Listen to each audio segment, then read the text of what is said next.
story begins with a man known as Hutch Mansell sitting in an interrogation room, looking beaten up. We're meant to know that the two agents are more interested in knowing who exactly Hutch Mansell is.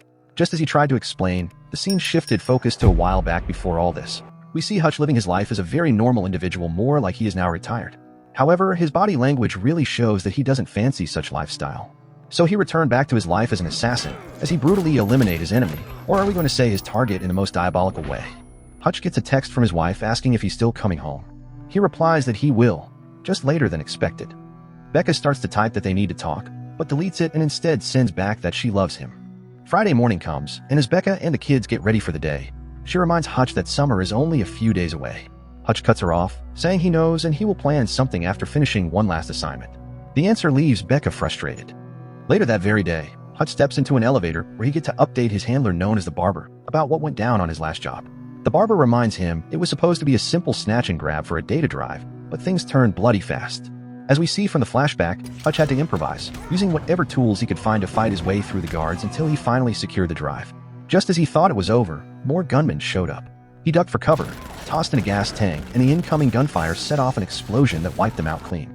Heading into the basement, he ran into another crew, this time armed with machetes, but his training made quick work of them as he easily defeated them. Back at the barber's place, Hutch hands over the drive, and the handler tells him the job earned $800,000, which is just a dent in the $30 million Hutch owes the Russian mob after torching their stash.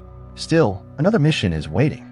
Hutch tells the barber he can't keep going, but the handler reminds him he is just trying to help clear the debt at this pace, and Hutch could be free by spring. Hutch insists he needs a break, and after a short while, the barber wishes him good luck. When Hutch asks why, the barber says trouble always seems to find him. During his last fight, Hutch had spotted a poster for Plummerville, a theme park he loved as a kid, and now he sees it as the perfect getaway. At home, he makes the family watch the Plummerville ads to sell them on the idea, adding that Grandpa will be joining. While they talk it over, Hutch notices his son Brady's black eye, which Brady brushes it off, saying he got it from a school game Hutch missed. Anyways, the family agreed to Hutch's idea to go for the vacation, and soon after, the family picks up Grandpa Christopher from the retirement home and heads to the park. So after their long family drive, they finally arrived at Plummerville. Hutch proceeded to show the kids their room, but they refused to share. Grandpa offers Brady his old lodge, so his sister can have her space.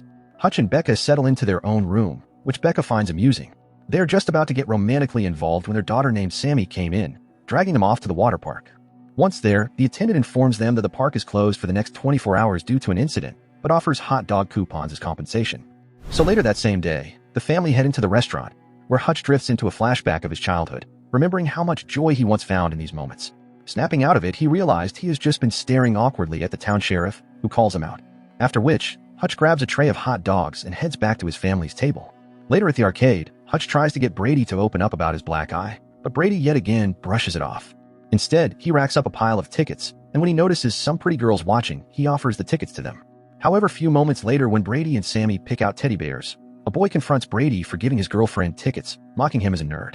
Brady tries to walk away, but the boy rips Sammy's honey badger plush in half. Brady snaps and punches him, sparking a fight that forces park security to step in. Hutch rushes over, intercepting a baseball thrown his way, but as tensions flare, Becca urges him to stand down and leave. As the family starts walking out, Sammy bends to pick up her torn toy, but a security guard smacks the back of her head, telling her to drop it. He takes a few steps with his family before claiming he forgot his phone and turning back. Then he unleashes, punching the guard, smashing his face into a platform, and hitting him the same way the guard struck his daughter. He only stops when his family calls out, pulling him back from going too far. Unfortunately, the family gets arrested, but since no charges are pressed, they are released. Before leaving, Sheriff, who is named Abel, pulls Hutch aside into his office, where he meets another man known as Wyatt, the father of the boy Brady fought. Wyatt makes it clear he runs the town. However, since they are just tourists, he will let them go, but they need to leave. Hutch promises Brady will apologize for hurting Max's arm, but tells Wyatt to check the security footage first. Wyatt seems to get it and waves them off, but as soon as Hutch leaves, Abel orders his deputy to round up some men and take care of him. Once the family got home, Becca is not happy about the fight and confronted Hutch, accusing him of using this vacation as an excuse to actually carry out a mission here, given the fact he brought along a black bag.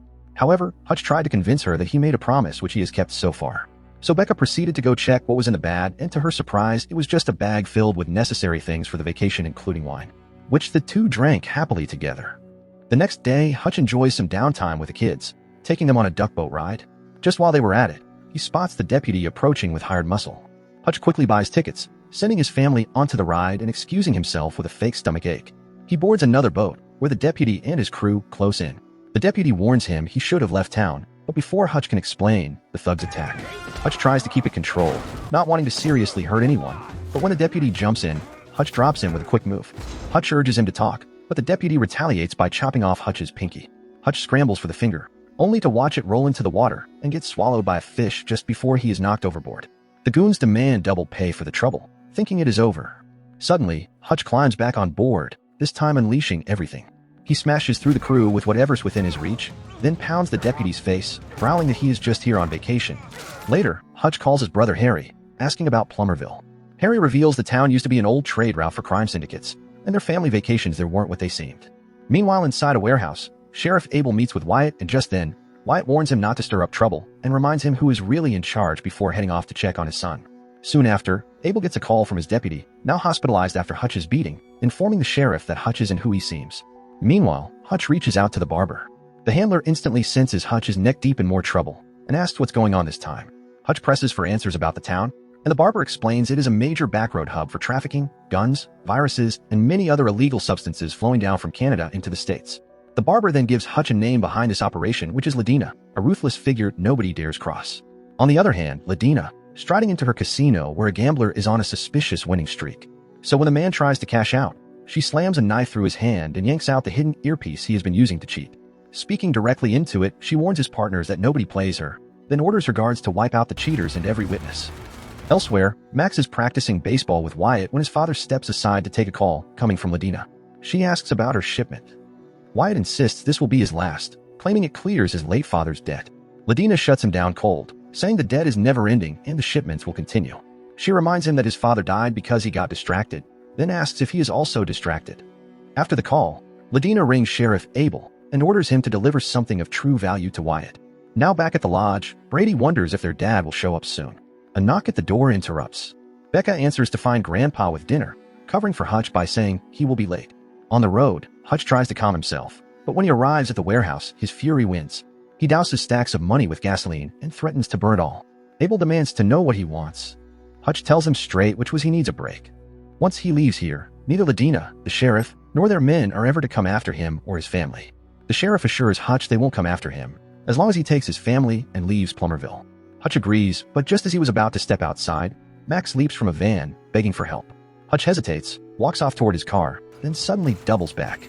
He storms in, taking out the men one by one with whatever weapons he can grab, finally freeing Max. The sheriff arrives and fires a shot, but misses. Instead of returning fire, Hutch shoots the chandelier, sending sparks crashing onto the money pile. Flames spread fast, engulfing the cash and the whole warehouse. Unfortunately, word of the destruction reaches Ladina. She is shown a picture of the man responsible, an ordinary family man on vacation, or so she is told. Furious by this, she vows to hunt him down and rallies her crew. Meanwhile, Hutch brings Max back to the lodge. He tells Brady to apologize for their earlier fight, but Becca looks disheartened, pointing out how he always finds a way to stir up trouble. Hutch admits that trouble just seems to find him, and Becca, surprisingly, tells him to go finish what he started. Later on, Hutch goes to meet with Wyatt, who is very furious as he continues to swing a bat at him for dragging chaos into town, but Hutch drops him with a punch. Once Wyatt cools off, Hutch explains what he did to Ladina's shipment, how he saved Max, and just then, Wyatt finally opens up as he narrates to Hutch how his father spent his life trying to pay off Ladina before she then killed him, a debt that was long cleared but one she still exploits. Wyatt swears he won't let his son inherit that same chain. After which, he reveals his late father's hidden arsenal, weapons he had once planned to use against Ladina before she killed him. So together, he and Hutch set up traps across the entire theme park, with some extra hands from David and Harry. After a very long extended planning and execution of their plans, they hope for successful mission ahead. Meanwhile, back at the lodge, Becca quietly hands Brady responsibility for his sibling, grabs a rifle, and slips out under the guise of a walk. Soon after, Ladina and her army roll into the park. So the sheriff met with Hutch and Wyatt. He tells them to surrender and come with him, promising he might be able to pull them out of the mess. Hutch and Wyatt refuse. Abel calmly turns back toward his car, but before he can get in, one of Ladina's men guns him down on her order. Then the firefight begins as the goons charge in, only to be picked apart by the traps, landmines hidden in the ball pit, grenades swinging down like pendulums, each one meeting a bloody, explosive end. Meanwhile, at the lodge, more of Ladina's goon arrived on site to take out the family, but unfortunately for them, Harry came just in time to eliminate them all, leaving him 1v1 with the goon leader. The battle begins, and after an extended fierce clash of blades, Harry finishes it by decapitating him. Back at the park, with most of the henchmen down, Wyatt finally crosses paths with Hutchkins before collapsing from his injuries. Hutch covers him up, slips him a gun for protection, and heads off to find his father. That's when he comes across Ladina, calmly whistling. She demands to know who sent him. Hutch answered stating he only came to town to make memories with his family. Unimpressed, Ladina signals for two of her top female fighters. They step forward and take turns unleashing brutal kicks and blows, beating Hutch down. Ladina then tries to kill Hutch herself, but luckily for Hutch, Wyatt shot one of Ladina's goon. However, Ladina seriously injured him in the process. She continued her plan yet again, which was to take out Hutch, and unfortunately for her, Becca steps in by firing tranquilizer darts into Ladina's chest and eye. Hutch's father then decided to set the whole park on fire using explosives. The scene then shifted to the present day, where we get to see Becca and her husband in an interrogation room, this time with a rescued family dog. The agents press them for answers, but a call from their superior forces them to release the Mansells. Back home, the family unwinds with a slideshow of their trip, joined by Brady's girlfriend. The movie then came to an end. Kindly subscribe for more action-thrilling recap like this. Thanks for watching and goodbye.